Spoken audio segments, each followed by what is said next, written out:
Today, we're introducing the Honeywell PC42E desktop printer, a compact, high-speed, and high-resolution printer for mid-volume businesses. Let's begin.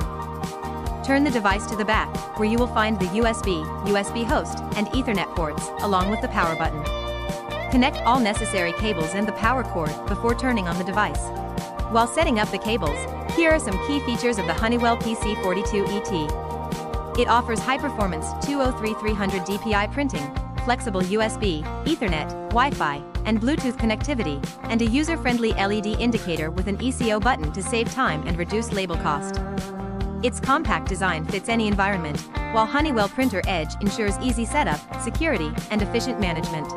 Once the cables and power cord are connected, turn to the front of the device to set up the ribbon path and media path.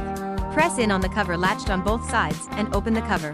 On the inside of the cover, you will find a sticker guiding you on how to set up the ribbon path and media path.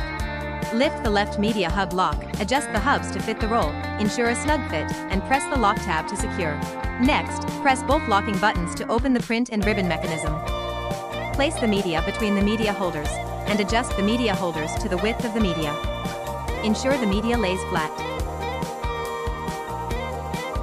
Now, media loading is complete. Let's proceed with loading the ribbon. For a 1-inch ribbon core, insert a ribbon adapter. Lower the ribbon cover, then place the thermal transfer ribbon roll in the rear ribbon holders. Pull the ribbon over the print head and place its end over the empty take-up core. Install the ribbon take-up core and remove any slack, ensuring the ribbon is smooth and winding correctly. Turn the ribbon turn plate until it clicks into place to secure the core.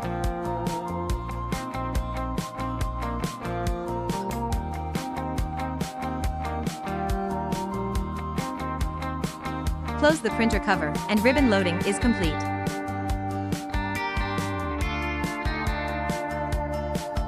Now, the printer is ready for use. This device supports direct thermal and thermal transfer printing. Let's see direct thermal printing in action. It doesn't require a ribbon, making it simple to use. Whereas thermal transfer printing requires a ribbon to print.